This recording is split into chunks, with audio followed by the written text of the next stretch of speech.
طب اعوذ باللہ من الشیطان الرجیم بسم اللہ الرحمن الرحیم الحمد للہ رب العالمین وصلی اللہ علی محمد وآلہ الطاہرین اللہم صل علی محمد وآل محمد۔ خوب تقویتی مشق۔ خوب اس تقویتی مشق میں قرآن کی آیتیں اور عبارتیں دی گئی ہیں اور ان کا ترجمہ کرنے کو کہا گیا ہے۔ آیتیں پڑھتے ہیں اور پھر ترجمہ کرتے ہیں۔ تِلْکَ آیات اللہ نتلوها علیک بالحق وما اللہ یرید ظلما للعالمین۔ خوب راغب صاحب ترجمہ کیا ہوگا؟ تِلْکَ آیات اللہ، یہ اللہ کی نشانیاں ہیں۔ نتلوہا، اس پر ہم تلاوت کریں۔ نتلوہا، نتلو ہم تلاوت کرتے ہیں، ہاں اس کی، اچھا ہم اس کی تلاوت کرتے ہیں، علیک تم پر، بالحق کے حق کے ساتھ، تلک آیات اللہ نتلوہا علیک بالحق، یہ اللہ کی آیتیں ہیں، یہ اللہ کی نشانیاں ہیں جس کی ہم تم پر حق کے ساتھ تلاوت کرتے ہیں۔ ٹھیک۔ وَمَا اللَّهُ يُرِيدُ ظُلْمًا لِلْعَالَمِينَ۔ وَمَا اللَّهُ ما معنی کیا ہے؟ یہ اصل میں تھا ما یرید اللہ، وما اور اللہ ارادہ نہیں کرتا اور اللہ نہیں چاہتا کیا ہے؟ ظلم کرنا، للعالمین عالمین کے لیے، یا اللہ عالمین پر ظلم نہیں کرتا، پسند نہیں کرتا، نہیں کرنا چاہتا، ظلم کا ارادہ نہیں رکھتا۔ وَمَا اللَّهُ يُرِيدُ، اور اللہ ارادہ نہیں رکھتا، ظلم کا، للعالمین عالمین کے لیے، اور اللہ عالمین کے لیے ظلم نہیں چاہتا ہے۔ ٹھیک،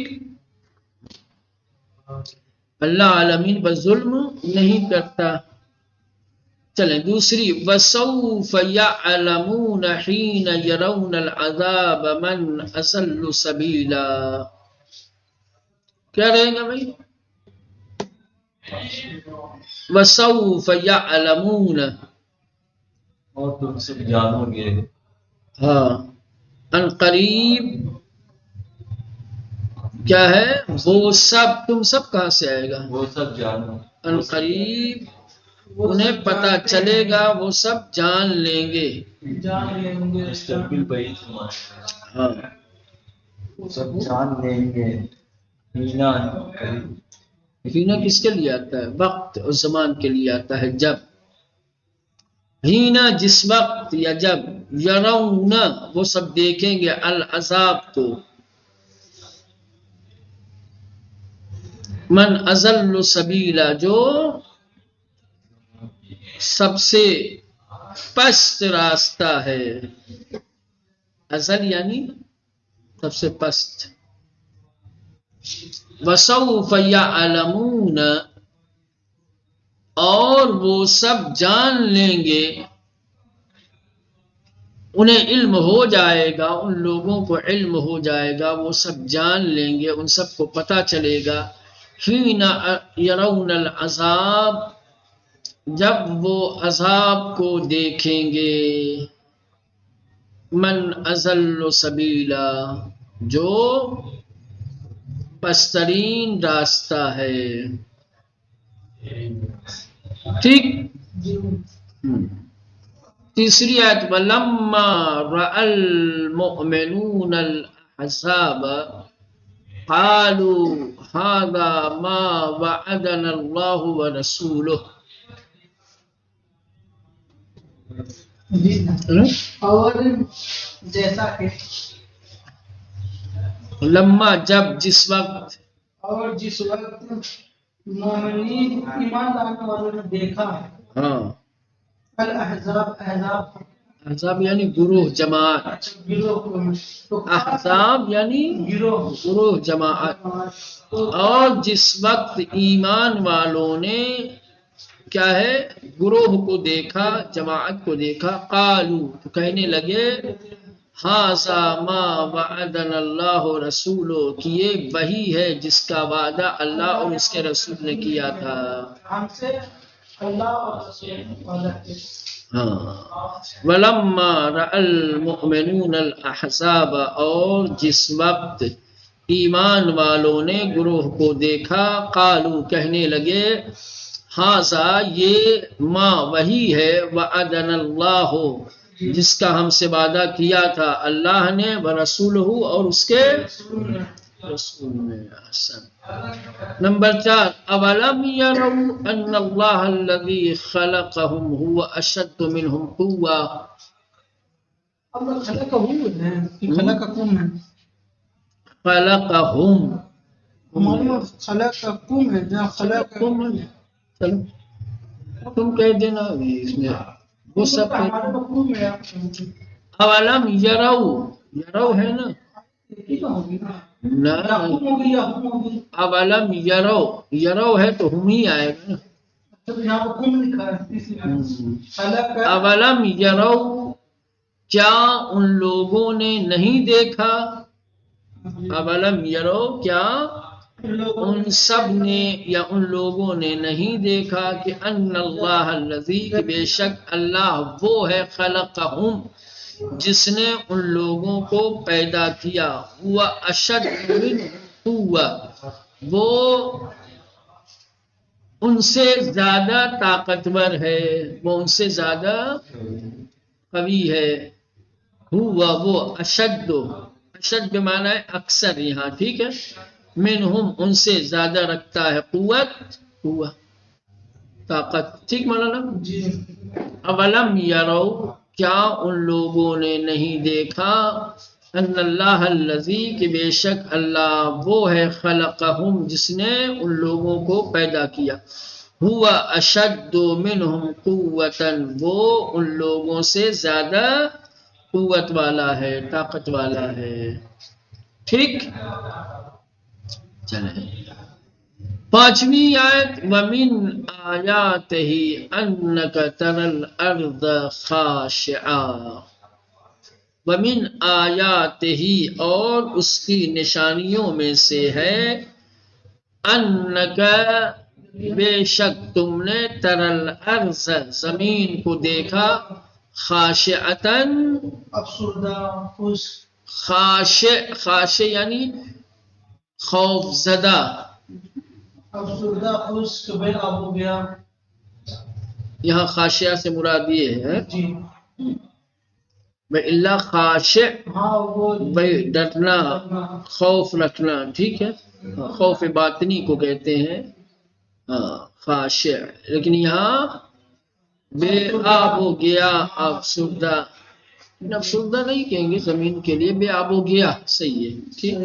وَمِنْ آیَاتِهِ اور اس کی نشانیوں میں سے ہے أَنَّكَ تَرَى الْأَرْضَ تو تم نے زمین کو بے آب و گیا دیکھا.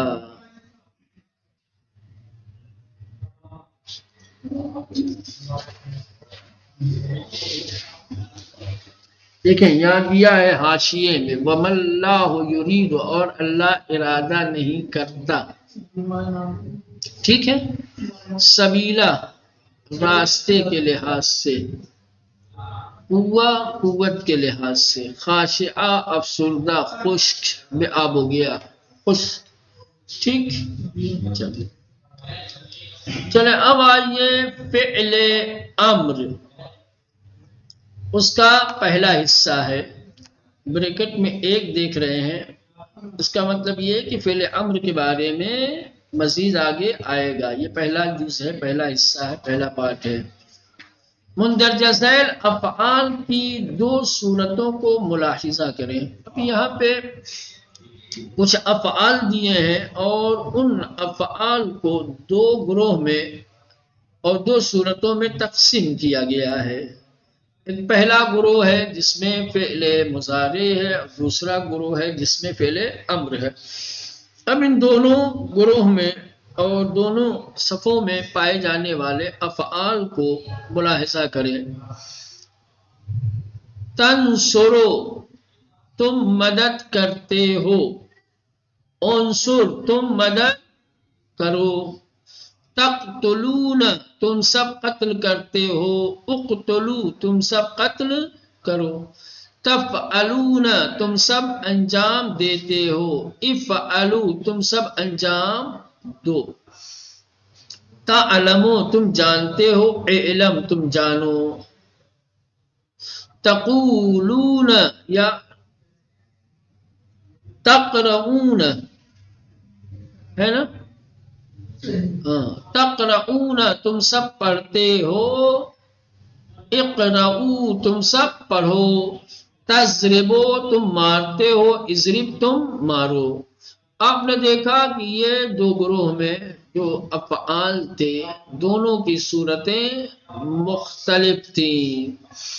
ان دونوں گروہ کے افعال کو دیکھ کر جو نتیجہ نکلتا ہے وہ یہ ہے، نمبر 1، پہلی صورت میں مضارع حاضر کے صیغے ہیں، داہنی طرف جو پہلا گروہ ہے، پہلے گروہ میں جو افعال ہیں وہ سارے کیا ہے مولانا؟ مضارع حاضر کے صیغے ہیں، فعل مضارع ہے، صیغہ حاضر ہے، حاضر میں کوئی واحد حاضر ہے، کوئی جمع حاضر ہے، ٹھیک۔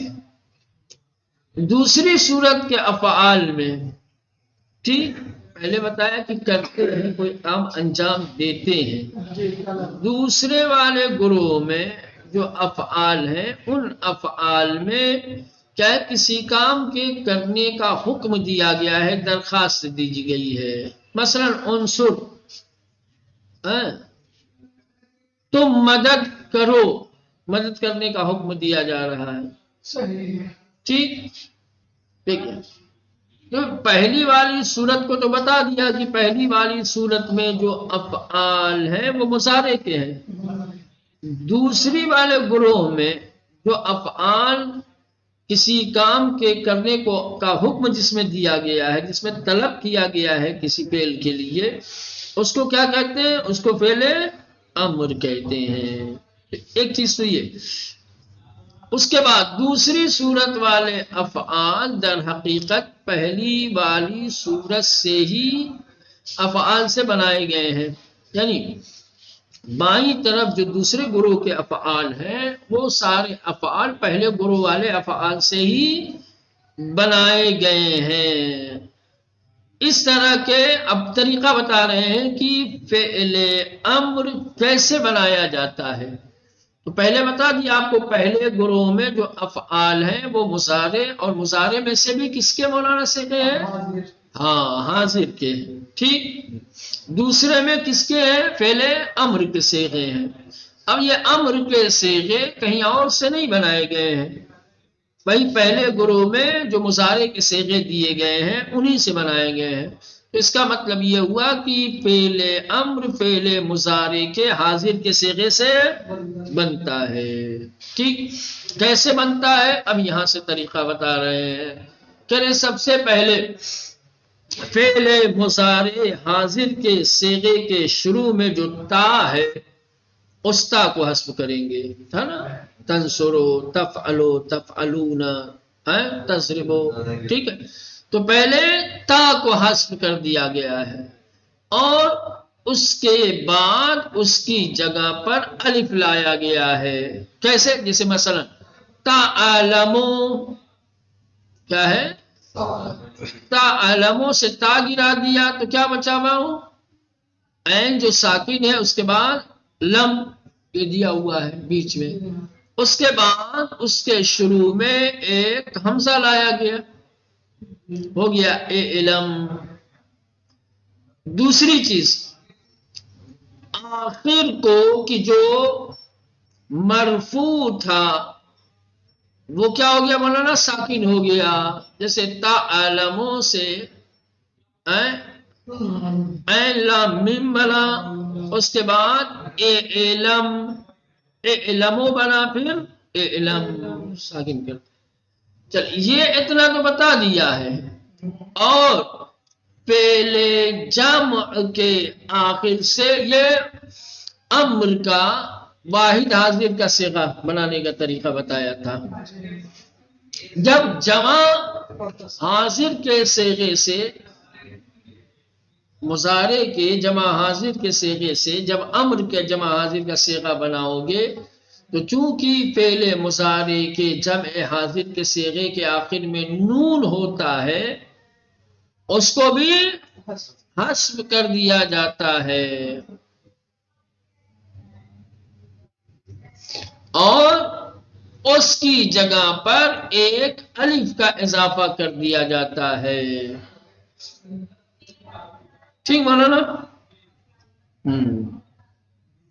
جیسے تنصرون تم سب مدد کرتے ہو، تا کو حذف کیا، نون ساکن سرونا، اس کے بعد ایک الف لے کے آئے، ہو گیا مولانا انصرون، پھر نون کو حذف کر دیا، ہو گیا انصرو. ٹھیک. اچھا اب ایک اہم بحث رہ گئی ہے نوٹ میں جس کو دیا ہے، وہ یہ ہے کہ مولانا جب آپ پہلے مضارع کے حاضر کے صیغے سے تا کو حذف کریں گے تو بعد والا حرف جو رہ جاتا ہے یعنی عین الفعل فاء الفعل وہ کیا ہوتا ہے؟ ساکن ہوتا ہے. سمجھ رہے؟ اب چونکہ ساکن سے ابتدا نہیں ہو سکتی اسی لیے حمزہ لایا جاتا ہے. سوال ہے کہ آخر فعل مضارع کے حاضر کے صیغے سے تا کو حذف کرنے کے بعد حمزہ کیوں لاتے ہیں؟ حمزہ لانے کی کیا ضرورت ہے؟ کہہ رہے ہیں کہ حمزہ اس لیے لایا جاتا ہے کہ چونکہ تا کے حذف کے بعد والا حرف ساکن ہوتا ہے اور ساکن سے ابتدا کرنا، ساکن کو تلفظ کرنا جو ابتدا میں ہو وہ محال ہے، نہیں کر سکتے آپ، ابتدا میں ساکن محال ہے. اس لیے حمزہ لایا جاتا ہے تاکہ آپ تلفظ کر سکیں. لہذا آپ عربی کے کسی کلمے کو کہ جس کلمے کے ابتدا میں ساکن ہو تلفظ نہیں کر سکتے، یہاں بھی نہیں کر پاؤ. مثلا جیسے تعلموں کی تا کو حذف کریں گے تو مولانا عین جو ہے ساکن ہوگا. تو عربی میں جب پہلا حرف ساکن ہوتا ہے تو پڑھا نہیں جاتا، اور جب پڑھا نہیں جاتا تو پڑھنے کے لیے ایک حمزہ لایا جاتا ہے. اب دوسری چیز، حمزہ تو ہم لے کے چلے آئے، حمزہ تو ہم لے کے چلے آئے، حمزے کو کس حرکت کے ساتھ پڑھیں گے؟ کیونکہ حرکتیں تین ہیں، رفع کے ساتھ پڑھیں گے، فتح کے ساتھ پڑھیں گے یا کسرے کے ساتھ. کیسے پڑھیں گے؟ حمزے کو او پڑھیں گے، او پڑھیں گے، اے پڑھیں گے، کیا پڑھیں گے؟ تو کرے اس کا قاعدہ ہے، کہا کہ آپ نے جو تا گرانے کے بعد جو حرف ساکن ہے، ساکن کے بعد والے حرف کی حرکت کو دیکھیں گے. ٹھیک. تعلموں میں ساکن ہے، اب اس کے بعد کون سا ہے؟ لام ہے. کہا اب لام کی حرکت دیکھیے کہ لام پہ کون سی حرکت ہے.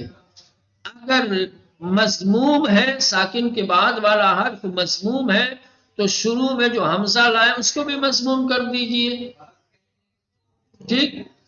اور اگر ساکن کے بعد والے حرف پہ فتحہ یا کسرہ ہے تو ان دونوں صورتوں میں شروع میں جو حمزہ آپ لائے ہیں اس کو کسرے کے ساتھ پڑھیے، مکسور کر دیجئے. ختم ہو. ٹھیک مولانا؟ آسان لفظوں میں اگر بول بھی سمجھائی بھی سمجھے ہوئے ہیں سمجھ رہے ہیں؟ بہت زیادہ ٹھہرنے کی اور تفصیل کے ساتھ بتانے کی ضرورت نہیں ہے، چونکہ یہ ابتدائی چیزیں ہیں. انسان جب میزان پڑھتا ہے یا صرف سادہ پڑھتا ہے تو وہاں پہ یہ ساری باتیں بتا دی جاتی ہیں، یاد کرا دی جاتی ہیں. تو یہ فعل امر بنانے کا مستقل طریقہ بتایا ہے کہ فعل امر جو ہوتا ہے وہ فعل مضارع کے حاضر کے صیغوں سے بنایا جاتا ہے. ٹھیک، اس کا طریقہ یہ ہے کہ سب سے پہلے جو تا ہے شروع میں اس کو حذف کر دیں گے اور پھر اس کی جگہ پر ایک حمزہ لے کر کے آئیں گے اور آخر کو ساکن کر دیں گے. اور اگر جمع کا صیغہ ہے تو آخر سے نون کو حذف کر دیں گے اور اس کی جگہ پر ایک الف رکھ دیں گے، حمزہ رکھ دیں گے. ٹھیک، اب بحث رہ جاتی ہے شروع میں تا کو حذف کرنے کے بعد جو حمزہ لے کر کے آئے ہیں اس حمزے کی، کہ اس حمزے کو کس حرکت کے ساتھ پڑھیں گے. تو اس کا بھی قاعدہ بتا دیا کہ حرف ساکن کے بعد والے حرف اگر ضمہ ہے تو حمزہ وصل کو بھی ضمے کے ساتھ پڑھیے. ٹھیک، یہ وہاں ہوگا جہاں پر عین الفعل مضموم ہو. ہے مولانا؟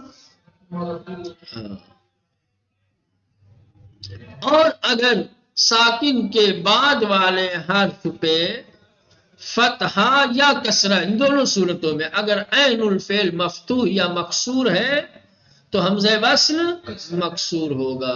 ختم.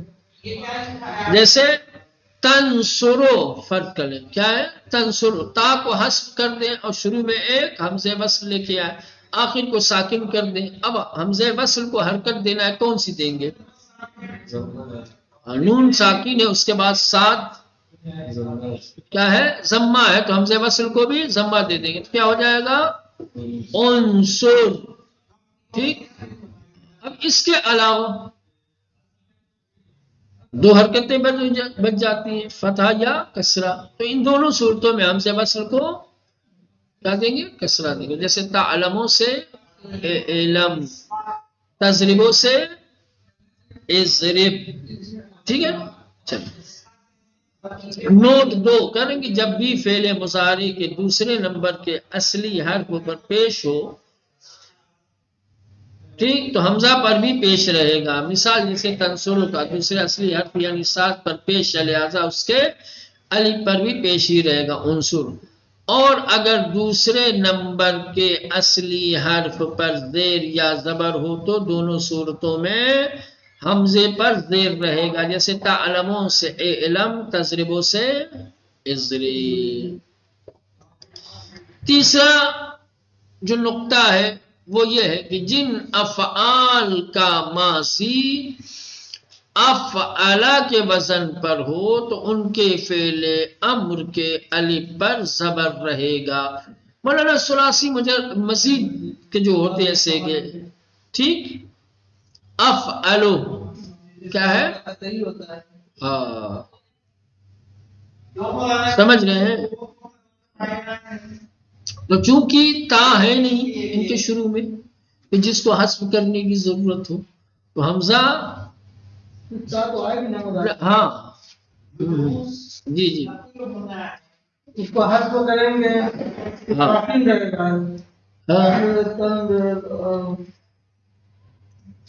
جن افعال کا ماضی افعلا کے وزن پر ہو، وہ کیوں؟ اس لیے کہ جب تا کو آپ حذف کریں گے مولانا، نہیں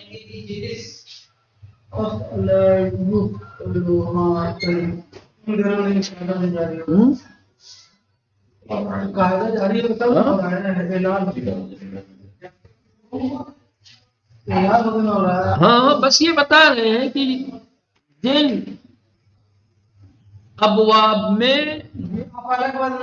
ہاں ماضی کے جس کے صیغے میں افعلا ہوگا، سمجھ رہے ہیں، اس سے جب فعل مضارع سے فعل امر بنائیں گے تو حمزہ مفتوح ہوگا. یہی ایک صورت ہے.